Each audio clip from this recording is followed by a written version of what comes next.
Hello, it's the Security Weekly News, and it is episode 350. I'm Doug White, and welcome to the week of 17 December 2023. We've got Santa, SEC, Google, Qakbot, VMWARE, AI, Turing, Voight-Kampff, Jason Wood, and more on this edition of the Security Weekly News. This is a Security Weekly production for security professionals by security professionals. Please visit securityweekly.com/subscribe to subscribe to all the shows on our network. We interrupt our program to bring you this important message. It's the show that keeps you up to date on the latest security news twice a week. Your trusted source for accurate security information and expert analysis. It's time for the Security Weekly News. AI, accelerated cloud adoption, and hybrid work are fundamentally shifting how business gets done. The old way of securing your people, apps, and data doesn't work and scale anymore. To stay ahead, today's organizations need to reimagine their security and networking infrastructure with a cloud-first, unified SASE architecture. Join Palo Alto Networks and leading technologists from across the globe for SASE Converge 2023, a two-day virtual experience, November 15th and 16th. Revealing how SASE powered by advanced AI can drive better security and networking outcomes. Register today at securityweekly.com/Palo Alto. Application Security Weekly delivers interviews and news from the worlds of AppSec, DevOps, and all the other ways people find and fix software flaws. Join us as we explore how the latest news highlights modern security practices or reminds us of the missing ones. We also bring insights from interviews on topics from training to threat modeling, from open source tools to cloud-native techniques, plus an occasional reference from new wave to synthwave. Find us at securityweekly.com/subscribe or look for Application Security Weekly wherever you pick your podcasts. All right, I'm Doug White. It's the Security Weekly News, and welcome to my last live show of the year. Yeah, how about that? It's been a great time again, and I hope it was a great year for all of you as well. Aaron's going to cover the show on Friday, and we do have some cool shows airing during the next couple of weeks for the holidays, including one with our old buddy Russ Boschman, and another one with our old friend, former U.S. Congressman Jim Langevin. So be sure and check those out during the holidays when you're stuck somewhere wondering what you're going to do next besides drink more nips, but, you know, that kind of thing. All right. So last week, we talked about the United States Securities and Exchange Commission, which is called the SEC, and their rule that breaches must be disclosed within 4 days by publicly traded companies in the United States. Now, obviously, for a lot of us, this was fairly controversial because if you work for one of those companies, there was a lot of consternation about what does this mean? When you say 4 days, when does that timer start? And on and on and on. Well, according to a blog post from the director of the SEC's Division of Corporation Finance, they said yesterday, I think, that in the final version of the rules, which go into effect like this week, the companies do not need to, quote, disclose any specific or technical information about their incident response systems or potential vulnerabilities if that could impede their incident response and remediation process. So basically they're saying you just have to kind of go, something happened, thank you, which is fine. I mean, you know, we'd all love to see disclosures of this stuff, but okay. The director then clarified that, quote, public companies must provide the required cybersecurity incident disclosure within 4 business days after the company determines the incident to be material. The deadline is not 4 business days after the incident occurred or is discovered.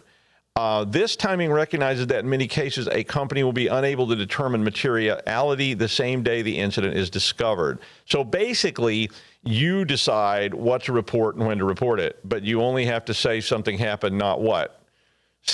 I mean, the whole idea of this, of course, was to inform investors and shareholders that something had indeed happened. Of course, there is no requirement now that they tell you what that was.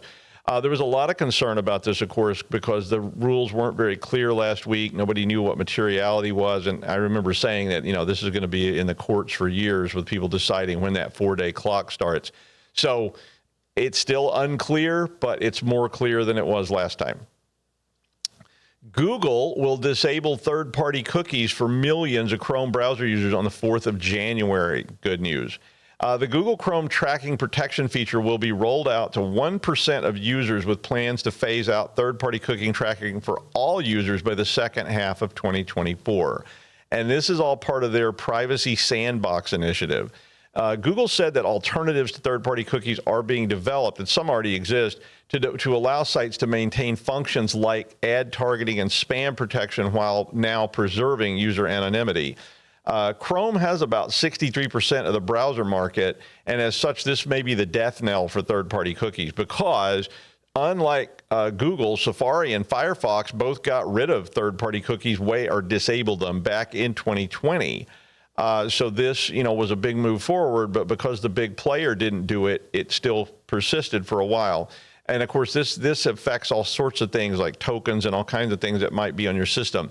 Well, once this update hits, they said a notification will be received on the desktop of Android browsers and Chrome users to inform you that tracking protection is active. So that's how you will know that it's been installed. But only 1% of the people are getting it in January. And they said it was random. APIs have been developed since the third quarter of 2023 to allow for replacement of this functionality. So if you are someone who uses those third-party tracking cookies, you may want to look into the APIs, because they're going to start disabling all this stuff in January. But it's good news for users of Chrome that they are finally, after all these years, disabling this. Also, Google has settled an antitrust lawsuit for $700 million related to the Google Play Store. Google is going to pay $630 million into a fund that will be divided among about 102 million eligible consumers across all 50 U.S. states, the District of Columbia, Puerto Rico, and the U.S. Virgin Islands. Why the District of Columbia and Puerto Rico aren't states, I do not know. I do know, but we won't get into that. It's political. Why not make the U.S. Virgin Islands a state too? Then you could go visit it. And wouldn't that be nice? I mean, you could go visit it anyway, but if it's a state, then yeah, I won't get into all that. The settlement terms of Utah et al. Versus Google were revealed yesterday, and Google's going to pay an additional $70 million for a fund to be used to resolve other related claims that somehow are involved in this. I didn't read the entire court proceeding. The court filing yesterday, though, did say that 70% or more of eligible consumers will be automatically paid without having to file a claim. So that's sort of a new twist on these class action suits. The case itself relates to monopoly power, and I've actually done some of those cases a long time ago. And basically, according to the terms, an eligible consumer in this case is an individual whose legal address in their Google Payments profile was in one of the U.S. states or territories mentioned before when they purchased an app from Google Play or made an in-app purchase, including subscriptions through Google Play from the 16th of August 2016 through the 30th of September 2023. The argument was that Google had used contracts to unfairly close off the Play Store from competition, which basically was, it revolves around, is there any other alternative to this? So they could basically charge whatever they want, which is what a monopoly is. When you control the market to this level that there's no way to compete. That was what was going on. And that meant app developers had to pay the high fees, or they just weren't allowed to put their app in Google Play. Now, Google is still facing two other antitrust cases that were filed by the U.S. Justice Department. One of them is about practices to dominate the online search market. Imagine that. And the other one is about control over online ads, because Google is a very large concern in this area. So, who knows? You might get a check for $1.39 or something. I didn't do the math, so who knows? Also Google, it's been about 8 years after it was found that an unauthenticated Java deserialization vulnerability, which is in the Google Web Toolkit open source app framework, is still unpatched. Wow. They said in this article then that it's one of those things that I think probably requires fundamental framework changes to fix any vulnerable applications on this. So the thing is called GWT, and if you're unfamiliar, it's a set of tools that is open source, which allows web developers to create and maintain JavaScript front-end apps in Java. So that means you can use all the power of Java on your JavaScript front end on a website. Now, according to Enlift, there are about 2,000 companies currently using GWT, and the majority of them are small with 1 to 10 employees and between 1 and 10 million in annual revenue. So this is obviously small website development. Ben Lincoln from Bishop Fox said that the issue is similar to the Spring for Shell vulnerability from back in 2022 and expressed dismay that it had not been patched. Now, why it has not been patched? Well, Lincoln went on and said that the vulnerability is at such a fundamental level that it would require architectural changes to the apps or to the framework itself. So obviously a big deal that would break all these websites. Maybe they need to be broken at this point if there's that kind of a flaw in them. So it is one of those too big to fix things. You know, I mean, it's probably just not something they're going to fix. Too good to live, too mean to die. Is that a biker slogan? Hell's Angels? I don't know. Maybe that's live to ride, ride to live or something. I don't know. Did you know Hell's Angels had a website? I was immediately going, does Hell's Angels have a website? And guess what? They do, hells-angels.com. I mean, I guess I'm not really surprised, but can you imagine being on the IT staff at Hell's Angels? Like, hi, I work for Hell's Angels. Like, you know, hey, Barry, at the conference, you know, you're like, hey, Barry, how you doing? Oh, yeah. Like, how's things over at Hell's Angels? Like, oh, you know, well, we can't fix the switches while you're hitting them with a tire chain, but okay. I can imagine that would be a pretty interesting job to take. The CISO of Hell's Angels. Like that. Maybe I'll apply for that. I think I'd fit in great there, right? I mean, can you imagine? Qakbot botnet was taken down 4 months ago, and well, as you might guess, it's back. It's kind of like trying to arrest all the people who were trying to smuggle cocaine into Miami in the 1980s, you know, like, you know, stopping botnets and malware, well, you know, a limited effect. I mean, Crockett and Tubbs may have looked cool, well, 80s cool, which is to say they look like extras in a flock of seagulls video, but they couldn't keep all the smugglers out of Miami. And well, you know, these kind of things are the same way. Qakbot has been around a while, and a new phishing campaign was launched with the same malicious payloads that we've seen before. I almost said delicious instead of malicious, which is why I can't do those steakhouse ads anymore. But targets of the new Qakbot campaign receive an email purporting to be from, wait for it, the Internal Revenue Service. That's the IRS in the United States.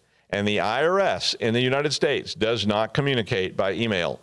But the email itself is a PDF attachment containing a URL which downloads a Windows installer file. And if the victim runs the MSI because they're afraid of the IRS, guess what? It launches Qakbot. Now, this particular campaign has the 0x500 or 0x500, I guess, because it's hex. It's the name of the malware. But the 0x500 payload, but it has a brand new, previously unseen version of that. The campaign was first seen on the 11th of December, and they said it was fairly low in volume, which could mean it's you know, it's a test for a bigger campaign, but they were targeting the hospitality industry. Now, you know, and just for your purposes, you may want to reissue that reminder about how the IRS doesn't communicate by phone calls, voicemails, texts, or emails. They use good old snail mail and lots of accountants and attorneys to do their communicating. So you're not going to get an email from the IRS. But tax season's coming right up. You know, we're almost there at the beginning of a new year, and that's when tax season starts, and that's when all those scams start. Now, Qakbot's been around since 2008, and it is one of the most commonly used delivery systems for all sorts of different things. So this is a first stage loader. So they, you know, and I would say you're not going to see the end of Qakbot anytime soon. Now, since Broadcom bought VMware, a lot of conjecture about what might happen with the VMware products that exist, you know, has been made, you know, so what's going to happen with VMware when the takeover is finished? Well, Broadcom announced right away that it intends to divest VMware's end user compute products, which is called EUC. That's the business unit.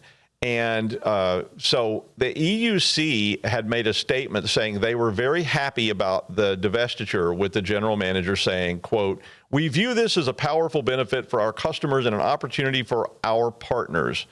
This is like stock statement number 5,407, right? I mean, it's like we got taken over. Now we're being divested. Of course it's good. Yeah, I mean, I've been involved in this stuff a long time, and nobody's ever happy when this is going on. But the manager went on and said that the EUC was profitable and important, But Broadcom doesn't apparently want it, and they said they will find a suitable buyer. Now, the EUC, if you're not familiar with it, covers virtual desktops, app publishing, and device management. So it's a pretty big sector for VMware, and it's unclear at this time who might buy it, but speculation in the article lists as possibilities as Citrix, AWS, Microsoft, HCL, an unnamed Chinese cloud, which sounds like a Chinese translation of something, but it's not clear if that's the name of a company or it's just some unnamed Chinese cloud, and OVH. Obviously, Broadcom is going to consider this pretty carefully because the EUC customers run their products on core VMware and hybrid cloud. And of course, Broadcom wants those businesses up and running because that's where they're making money off that. I don't necessarily know I understand exactly what's going on, but when big companies like Broadcom buy you out, all kinds of chaos ensues and they have their own agenda. So that's how big corporate works. So enjoy. Well, if you think it's bad when politicians lie in the past, and they do, I mean, we all know that, but the future looks even darker to me. It's now, of course, possible to deep fake a person. I mean, I could certainly deep fake a really badass candidate, right? I mean, let's call him Aaron Jones. He's got a strong chin, maybe with a cleft. I don't know. I have to do some focus groups to find out. Great hair, washboard abs, and is outside my cabin chopping woods right now and getting all sweaty. And wait, okay, let's not let this degenerate into some kind of, we'll be right back after this message from Vicks Vapor Rub. Wait, okay. Anyway, you could make a fake politician. It doesn't have to be a, homoerotic fantasy politician. It could just be like an actual, fake politician. George Santos should have done that, right? Because it would look better than he does. And he kind of did, I guess, but he just didn't use AI. He just made the whole thing up. Well, anyway, Imran Khan, who was the prime minister of Pakistan in 2018, but then stood down after a no confidence motion was passed in April of 2022, and then got in all sorts of hot water for starting protests and trying to overthrow the government after he got removed from office. He pretty much got locked up. Does this all sound familiar? It sure sounds familiar to me, but let's not get into that. But in August of 2023, he went to prison. Now, he is campaigning currently for the election from prison, which will be held on the 8th of February, but using, and then they have tactics, and one of the tactics they used already was an online rally last weekend, which lasted for 5 hours. But the event included a 4-minute speech by an AI version of Khan, since he's in prison. According to the story, the video was based on notes that the former PM sent to his lawyers. Now, the notes were recorded and fed into a tool from AI firm 11 Labs, and they allowed the recordings of this person to create a clone of their voice from speech samples. So I guess, and especially with the next year bringing us yet another fun presidential election season in the United States, I would say we're going to start being more AI politicians, right? I mean, and personally, considering some of the real politicians we have in the United States, AI is probably better anyway. I mean, now I'm not saying that's a good thing, but at the same time, considering some of our politicians, AI probably would be a big step up. Now, I'm not saying Jason might be Santa, but he might be, just saying. I mean, if you've ever been around him, the toys, the fake beards in the backpack, all those elf bodies buried in the woods out back, the money, the drugs, the Santa groupies, that glowing red light that always seems to be there somewhere when he's making those weird ho-ho-hoing sounds in the dead of night. It could be something else, though. I mean, you just never know. But please welcome Jason Wood. AKA Santa Claus, apparently. I've never seen you two together, so. I've never seen me with him either. That's kind of wild. Uh-huh. So you might not even know. Who knows? So we hear about new vulnerabilities like all the time in different applications and systems and stuff like that, but it's a little bit more unusual when somebody announces a new class of vulnerabilities for a protocol. And basically that's what happened yesterday.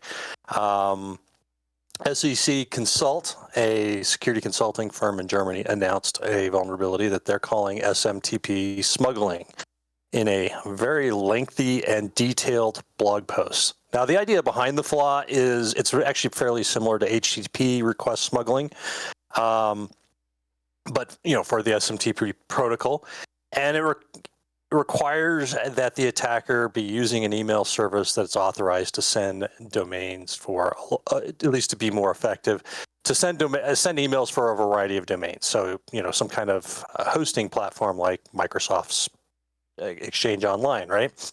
And because it has authority, it's been configured to send for all of these domains. And what it basically allows me to do is I have some kind of account, and I send a crafted message in here that has an email from my account, but then it has a writing message along with it, kind of appended at the end with some manipulations of the SMTP request to try and send an email for somebody else. So, for example, I can send an email from user@website.com, but if the server is authorized to do like outlook.com, I can smuggle in an email that looks legitimate for admin@outlook.com.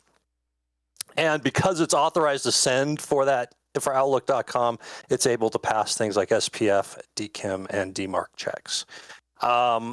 The blog post specifically names a number of email services such as GMX, which is apparently a popular email service in Austria, Germany, and Switzerland, Microsoft Exchange Online, and Cisco's secure email platform. And these were or are vulnerable to the attack. However, they also mention some specific SMTP servers like Postfix, SendMail, and a few others that may be vulnerable. Now, how did they come up with this? At a high level, they basically started looking at, they wanted to do some research at the SMTP protocol, and they were looking for different types of vulnerabilities in other protocols to see if they could maybe use something similar against SMTP.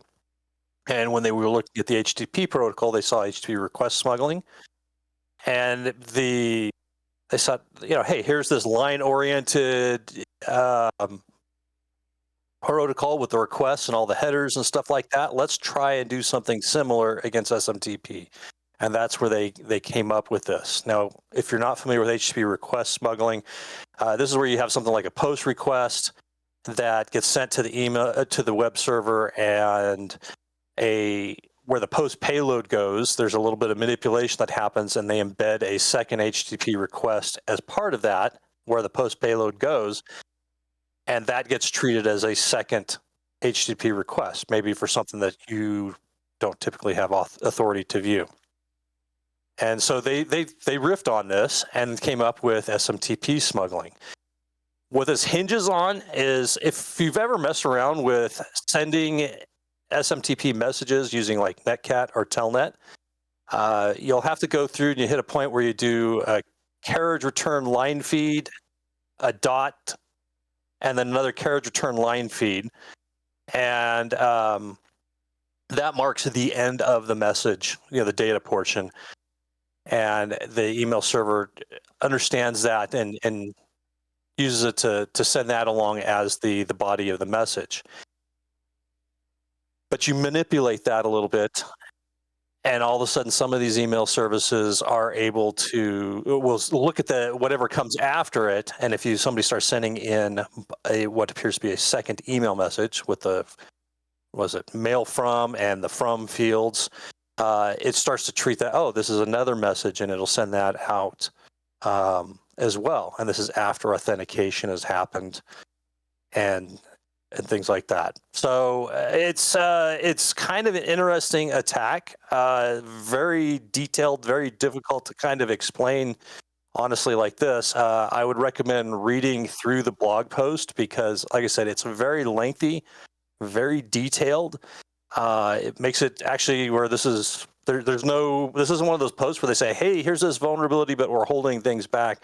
They explain very clearly how to go about doing this and the different variations that you have to make to try and get this thing to go. Now, it's because I started off saying this is kind of a vulnerability in SMTP itself. It's actually a vulnerability in how different mail servers implement the SMTP protocol. There are some very, they have some requirements around this boundary of where the data part of the message ends. And due to old email clients and some other stuff, there's some wiggle room here for SMTP servers to implement things differently, and that's what's being manipulated and taken advantage of with this. So, but again, it's platform dependent. So for what worked for GMX's mail platform or SMTP server doesn't work on Microsoft Exchange Online, and both of those have been patched anyway. And it's not going to work on Cisco's secure email platform. And it can occur when both from the sending server and the receiving server, or outbound and inbound as they call it. The Cisco secure email only works on the inbound side of it. So that's, it's kind of a weird thing. I think this is going to be one of those things where it's been announced that, hey, we've got this new class of vulnerabilities. I was reading through email messages on mailing lists and stuff like that where this is being discussed, for example, on Postfix.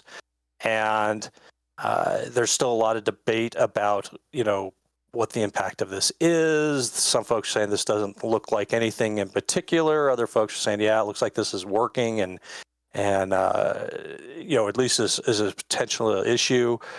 Discussion around what configuration parameters would defeat this. So, for example, Postfix already has that ability if you configure it properly. And in Postfix 3.9, which is yet to be released, about to be released, that will be released by default. So basically by default, you wouldn't be vulnerable to this. Question is, how big of an issue is this going to be? Well, we don't know. I mean, the post only went public yesterday, and this is going to take a little bit of testing and messing around with for people to wrap their minds around how it works and what they can do with it.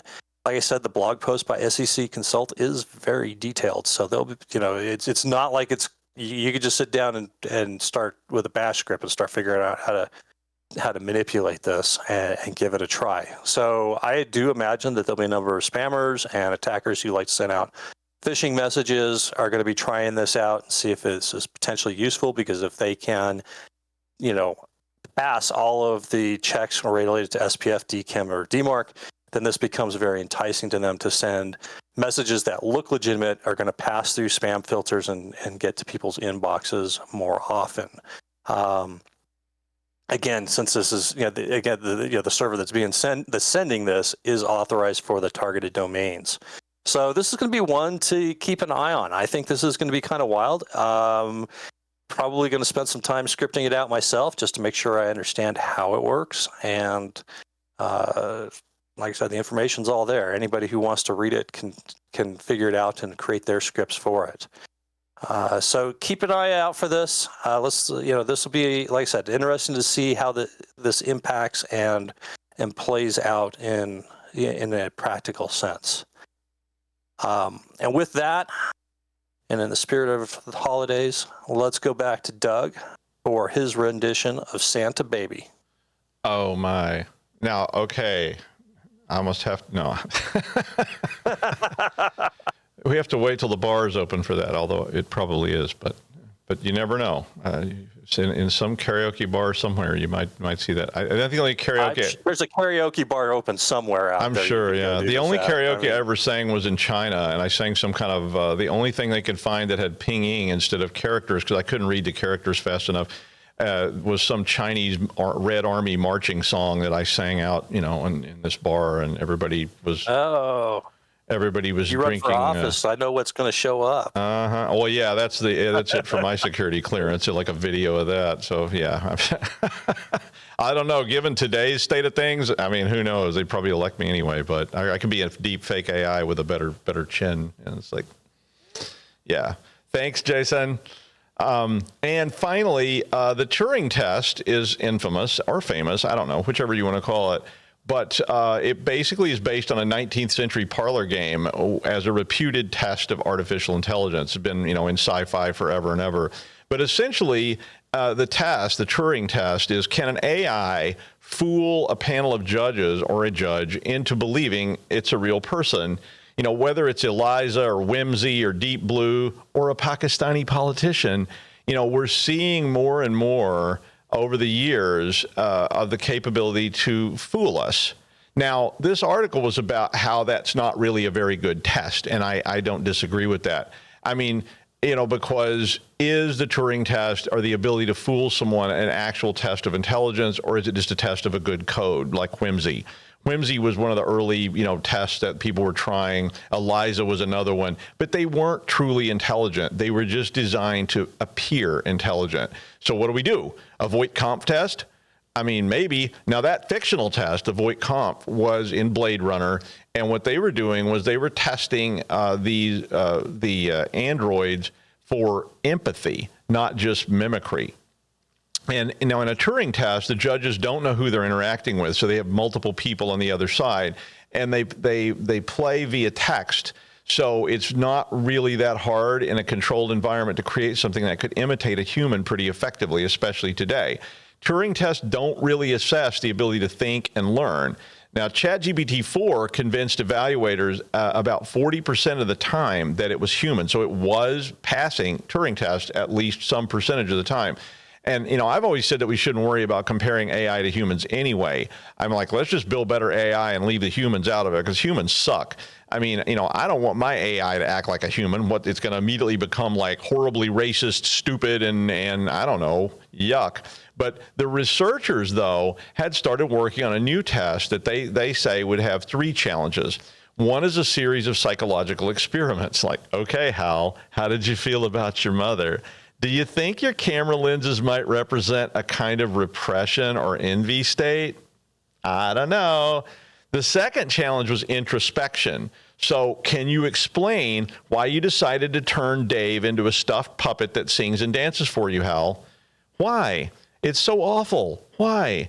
And then the third was a careful examination of the source code. None of these things were included in the Turing test concept. Now, they don't really provide a clear picture of how this test would actually work. Is it Harrison Ford with some kind of weird machine? Is it, years spent in analysis with a psychiatrist to try to determine what the real problems are? I don't know. But it's an interesting article regardless.